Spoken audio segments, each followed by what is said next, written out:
Welcome to It's Personal, Finance Canada. I'm Christine Conway. And I'm Cameron Conway. And this podcast is a very personal look at personal finance in Canada. Welcome to It's Personal Finance Canada. I'm Christine Conway, here with Cameron Conway. And if you're in BC, Alberta, Saskatchewan, Manitoba, Ontario, or the Yukon, feel free to find us at braunfinancial.com. This past week, of all things, I was reading The Life-Changing Magic of Tidying Up, circa 2014, by Marie Kondo. A lot of you might know her from the popular Netflix show. She is the guru of all things tidy and definitely obsessed with the finer details of giving people peace of mind through cleaning up their environments. Yeah, so hopefully this week's episode, as we kind of take this unique approach and throw it towards personal finance, hopefully this podcast can spark some joy. And hopefully a little less nihilism. Exactly. We figured there'd been enough bad news over the last couple weeks. And no, we are not talking to you today about how to fold your socks or do your laundry or sort your storage spaces. Or the unemployment report that came out this morning. Oh my goodness. But there were a ton of crossovers, or maybe it's just my mind and how my mind works, but I saw a ton of crossovers from Marie Kondo's thesis on how to declutter your life, live a good, joy-filled life, and your personal finance. So even if you didn't think it was possible, stay tuned and we'll draw those parallels for you. Yeah, so let's just take a quick look at kind of what her thesis, her philosophy is. Then we'll kind of start breaking this down in how to apply this to your own personal finances and maybe purge your house or buy things or less things. I didn't read the book. But you did make me watch one episode of the Netflix series before I was allowed to record this today. So there we go. We're all a little bit wiser. No, I think the biggest parallel for me was the things that clutter our minds. They steal our peace. And there is evidence that if you live in a disordered or chaotic environment, that generates stress. Our brains physically respond to it as a stressful environment. So a lot of the problem that Marie Kondo tries to solve is actually creating peace by creating order and by creating structure. And I mean, my goodness, no judgment here. We have a 2-year-old, we have a 4-year-old, we both work full-time, and we have a crazy busy lifestyle.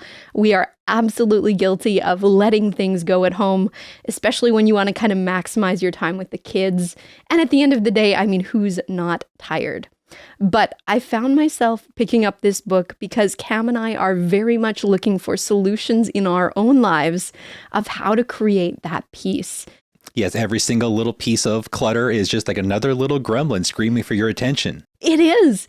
And they kind of suck it out of you. And if we see these little clutter points as exactly that, energy gremlins, or things that are kind of draining you because they are stressful in their very existence, because they don't have a place to go and they want to go somewhere ordered, that is something that can very easily be addressed. Wait, are we talking about clutter or kids now? So before we delve into her thesis, I want to go back to a quick clip that I saw on Instagram around the same time I was reading this book. And basically the point of the person that was presenting is they were basically saying like, hey, you know what? No matter where you are in your life, we are not getting out of this alive. And people spend so much time in fear of judgment, in fear of standing out, in fear of other people's opinions that they don't really live. We stifle our dreams, our desires, our true selves. But in the end, people's memories are so short because we're also concerned with our own lives.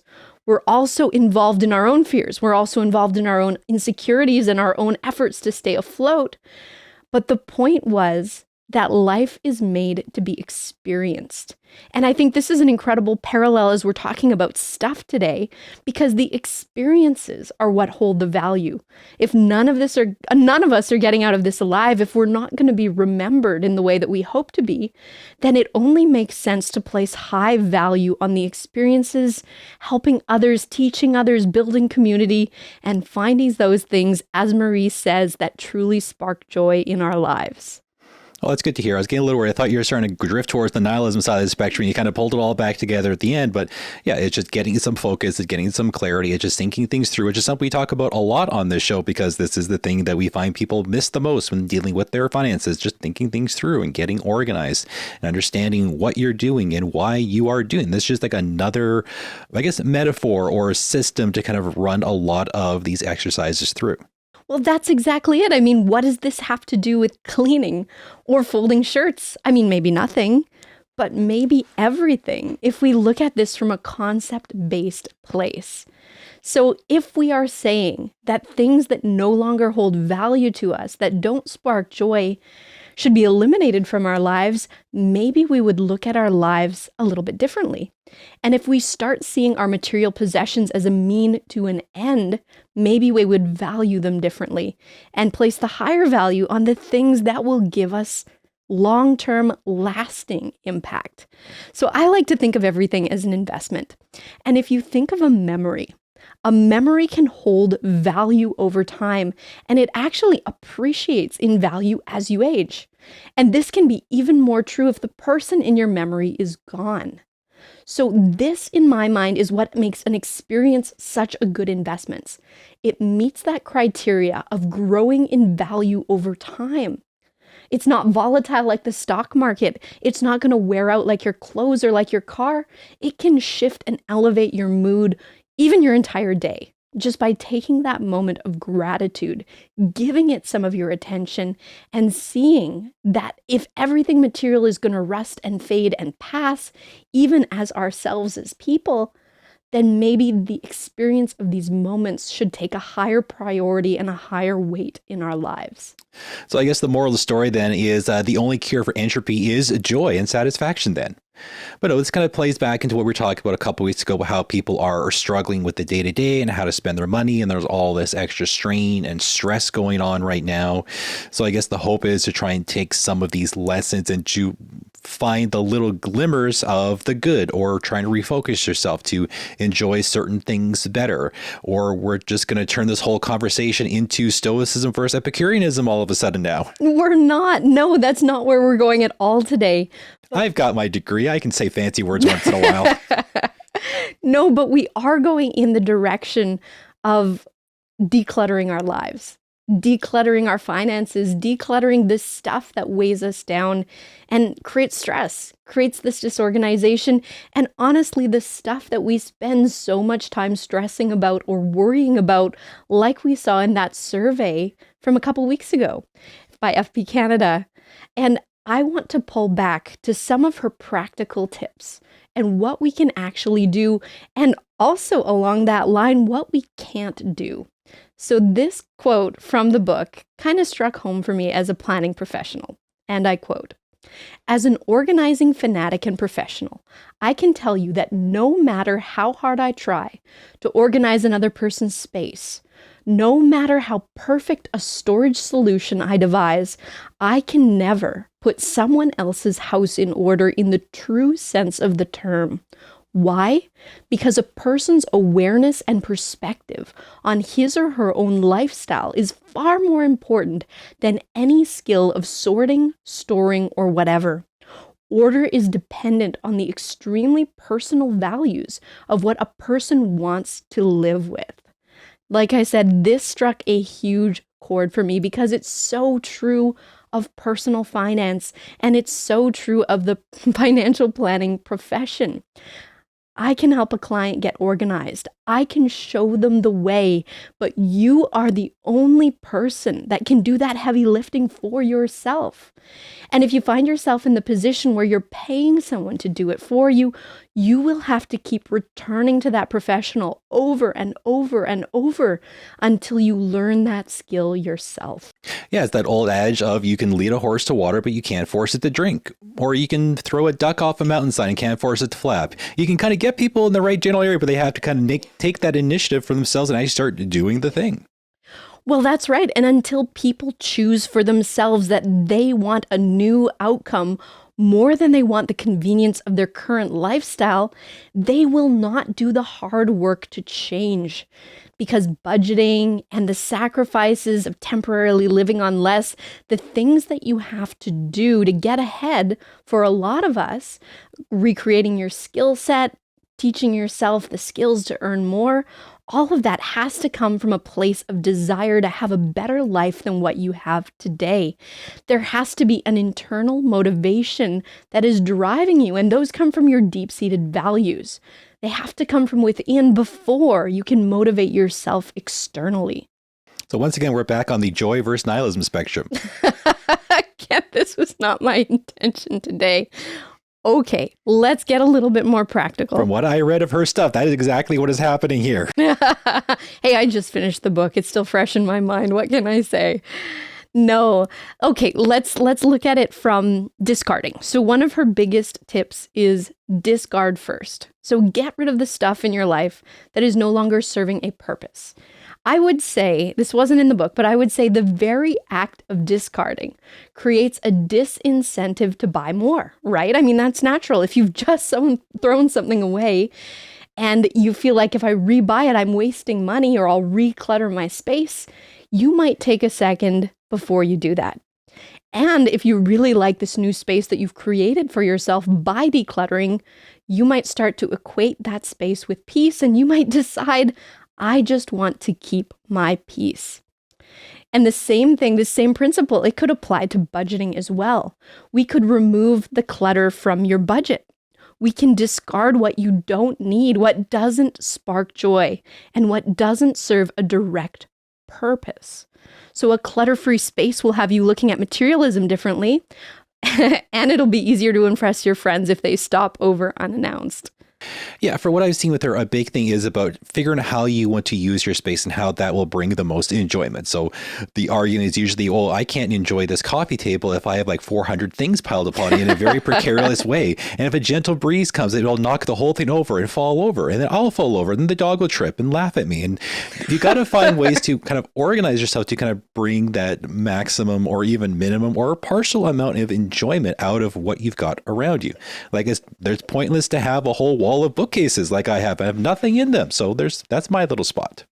Well, and sometimes in her thesis, the intention with this is choosing what to keep instead of just choosing what to get rid of.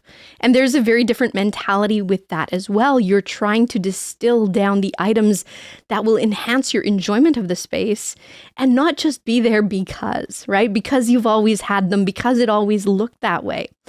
And when you relate this to personal finance, if you take that mentality of intention, if I'm spending on what I truly value and I'm eliminating the rest, and if I can find joy in my spending because I've selected to spend on the things that I value, that's going to put much more joy into my life and into my budget.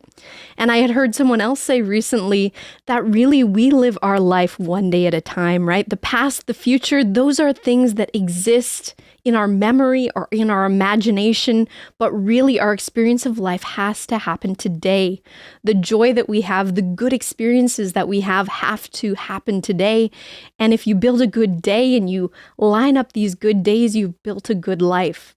So if I'm trying to relate this to my budget, I will not immediately try to cut out the things that I love all at once because the difficulty level of this will be very, very, very hard. Yeah, and this is where a lot of people kind of fail at budgeting. They think they have to get rid of all of their fun all at once and just to suffer endlessly until the bills are paid. Well, and this is the interesting thing if you parallel this to personal finance. If I save $1 by eliminating something in my budget that I'm indifferent to, or that it doesn't really matter for me, it's going to be easier for me for that process. And that dollar doesn't care where it came from.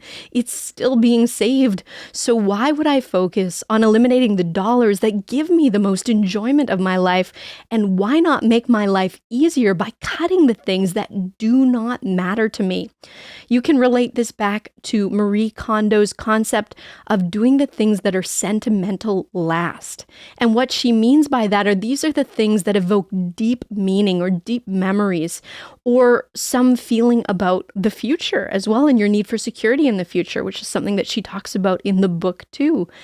If you have something that truly enhances your life, that should not be where you go first to save $1. You need to go somewhere easier first. Get that momentum, get that win, and then only if you truly need that dollar should you try to take it, but try and get enough elsewhere that you don't have to. Yeah, so like some people, they enjoy their morning cup of coffee. So it might not just be getting rid of coffee altogether. It could just be get yourself a half decent coffee maker and save money. Like I just bought a 2-pound bag of beans for like $40 with shipping. That's like 5 cups of coffee. It'll last me a couple months. Exactly. Well, and when you think about doing these little things that improve around the house, you have to think about the impact on your family as well. So she had a section in her book that I thought was really interesting, and it came back to a story that she told of when she was younger, living with her family, and she was experiencing a lot of frustration because she wanted a tidy house to her standards, and her family members were not cooperating and going along with her plan. It did not spark joy. It did not spark joy. Actually, it created frustration and resentment based on the account that she provided. And it's interesting, when you try to do something for someone, people can feel like they're losing their autonomy. They're losing their ability to create their own decision about the outcome that they want. And what a parallel to personal finance. So if I'm the person in my household that does everything myself and my way, and I'm setting the goals and I'm managing the budget and I'm the one in charge, well, number one, does my partner want this too? Do they feel like I'm doing something against their will? Or if not that harsh of a statement, am I doing something that doesn't get them where they want to go? Are we truly aligned? But beyond that alignment, there's this need for ownership. And I think ownership for a partner that has been less involved historically in the finance is something that is absolutely worth striving for. So think about it like this. If you have been doing everything for your partner and they are frustrated, or you are frustrated when you don't see the progress that you want to see because maybe they're not cooperating, and maybe they're not cooperating because they don't have that same level of knowledge about the finances that you have. They might not understand the severity of the debt. They might not understand what's needed to accomplish a goal. You might have been trying to protect them from a harsh reality. But that mentality is not a team-based mentality. That's not an equal partnership. That's a relationship where one person is in control and the other person has no power. And the best relationships long-term work when it's an equal partnership and the power and the responsibility and the choices are shared. Yeah, this is where a big problem comes in, where essentially one person feels like they are being parented, or they're just living with a boss and they may not want to change or adjust or even understand why the other person is just being so dogmatic about these decisions that they're imposing upon them. Well, and sometimes people feel like it's always been done for them. So they truly don't understand how far a dollar goes or doesn't go anymore in this economy, and how drastically, even over the last few years, things have changed. So how can you expect your partner to take your finances seriously if you don't show them? I want to go to a quote from Marie's book, which says, and I quote, "To quietly work away at disposing of your own excess is actually the best way of dealing with a family that doesn't tidy." End quote. So am I understanding this, or does she just mean just clean when they're asleep and make things disappear and no one's looking? You know what? She actually did that in the book. But no, the point here, this is not about tidying. This is about leading. Never sleeping. It's all that coffee that we didn't give up. It's a problem now. No, you lead by example. And I have a radical suggestion. I am hugely in favor of couples combining their finances. I'm okay with people having a little bit of their own discretionary income on the side, but if one person is largely in charge of everything and the other person has been kind of riding along in blissful ignorance of everything that's going on, that person needs a little bit of a reality check. You need to teach them. You need to go hands off with them and give them the opportunity to build a skill set for themselves so that they can truly see what goes into those decisions and so that they can truly be aligned with you in a way that's powerful because now they understand how far a dollar goes or doesn't go.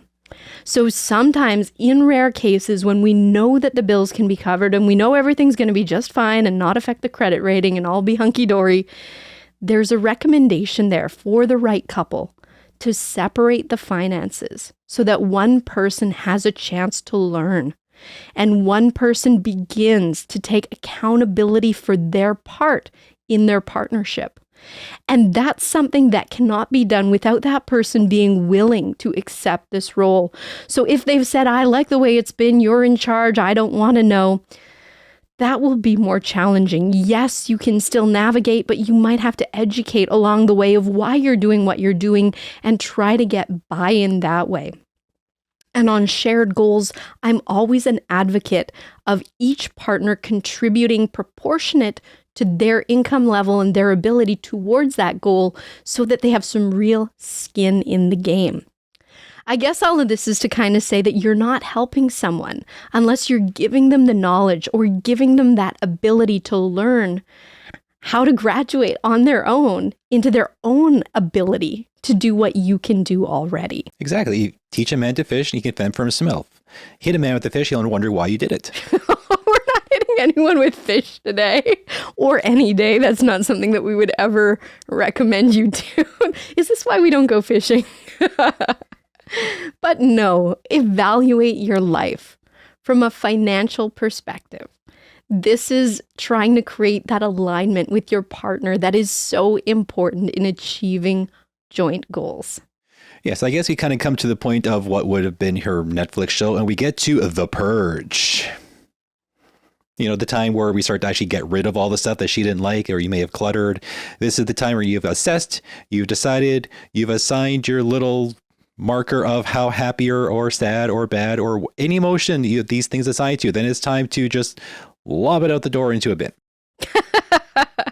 Or if you're creating a podcast, lobbing out those clips that didn't quite make sense and should not be part of the show, but usually find their way to the blooper reel in the end. Yes, I find much joy in editing and throwing the little odd things at the end to see if Christine catches it. And throwing me under the bus. And for the third of you that make it to the last 30 seconds at the end, actually catch all the wild things that show up every random episode or sometimes every other, just whenever there's something odd. To show that we're only human. We don't get it right all the time. We have to feed the algorithm. The watch rate must go up. The likes must go up. The subscriptions must always go up. Line must go up. That's from a different episode. Different episode. Oh my Line goodness. goes up, brings joy. This part was supposed to be about the actual decluttering of physical stuff. So if we're deciding that life is not fundamentally about stuff, we have to address, as Marie Kondo encourages us to, these feelings of attachment that we get to particular objects. And it's not just the odd object. So based on the one time that I watched the show, it's amazing. And you can kind of do this exercise for yourself as soon as you're confronted with the need to let something go. How does that feel for you? Does it spark something in you and not joy? Sometimes people have a lot of trouble letting things go or changing habits or patterns that are comfortable or easy. So the way that Marie addressed this, and I thought this was brilliant, she asks the question, did it fulfill its purpose for me? And I would go a step further if you're looking at maybe reselling some old items, getting some cash to accelerate a different goal. Can it be useful to someone else? Can it move on and have another lifespan of usefulness after the time it's had with me? And I'm going to read a quote from the book. Every object has a different role to play. Not all clothes have to come to you to be worn threadbare. It's the same with people. Not every person that you meet in life will be a close friend or a lover. Some you will find hard to get along with or impossible to like. But these people teach you the precious lesson of who you do like, so that you will appreciate those special people even more, end quote. So there you go, Marie, not even all about stuff here. It's our emotional attachment, and it's understanding how these attachments cause us to cause us how to treat things differently. So in her process of letting things go, it was this process of letting them go with gratitude for the purpose that they had fulfilled. So could I try to understand this? So if you have that kind of emotional attachment to a picture of the Queen, will you stop spending $20 bills? Oh, no. Well, you know what? There's this concept here that all things, object, and people and experience fulfill a purpose. $20 fulfills the purpose of getting me XYZ at the store. There you go. So we should learn history and value the guys on the 50 to the 100 as well. Yeah, that's it. Name them, I dare you. History, right? Our memories are short. It's a funny thing. Yes, one of them used to talk to his dog for advice. Oh my goodness. We're not going there today. But let's get back to this principle of letting things go with gratitude. Comprehending the purpose that the things that you surround yourself with had in your life. Acknowledging it, being grateful for it, and then being able to move on. And this concept that everything, whether it's a person, whether it's an experience, it taught you something. Not every lesson is good, not every lesson is positive or fun, but it changes us. And this is life. Life is made to be experienced, and part of that experience is saying goodbye to the things that are no longer suited for us. And I think this is the true magic of tidying up. This detachment that can be created from these things that should just be things that we've somehow made out to be more because they're ours. And we've talked more about how when you own something, you value it differently. So there's a detachment from a financial perspective that has to happen as we assess what we actually need. And that assessment can start with taking stock of what we already have, how useful it is, how good it is, and if it still works. So as we close today, I want to leave you with 2 quotes from her that I thought were very helpful and kind of drop the bomb a little bit that this is not all about tidying, but I'll leave that for you to decide. And I quote, "When we really delve into the reasons for why people can't let go of something, there are only 2. An attachment to the past, or a fear for the future." End quote. Second quote, "The question of what you want to own is actually a question of how you want to live your life." End quote. So today, if we're deciding what matters to us and how we want to live our lives, this process of prioritizing, of detaching, and this process of using the dollars to get to our goals that have the minimal impact in our personal satisfaction in life can be so helpful. And of course, the added bonus to relationships, to sharing and aligned goals, and to decluttering our spaces can create mental space for us too. So that's how we saw this unlikely crossover of Marie Kondo's book. And if it seemed a little excessive, or sometimes this could be sometimes hard to achieve, and this is just lofty goals, just remember that her herself after her third kid gave up on a lot of this, but this is still an important exercise to go through to help you fix your finances, reprioritize, and just figure out what is true value to you. Well, and I think that's the whole point here. In personal finance, in your personal space, there is no perfect. There is enjoying today. There is having enough today and having enough tomorrow. There is creating a life for yourself that holds true value, detached from money, detached from things. That is the true power of these concepts. And funny coming from a financial planner, I know, but we have had experiences in our own lives that have taught us that life is so much more than money. And the best lives are the best things in lives are our lives are the things that we've experienced. So until next time, take care. And all the best. Decluttering. Embracing entropy.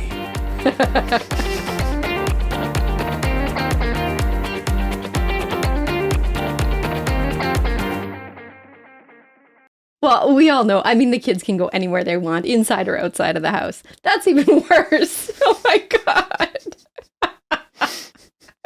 Oh Lord, what am I trying to say? This episode brought to you by CFS. Oh my God. Please don't take my children.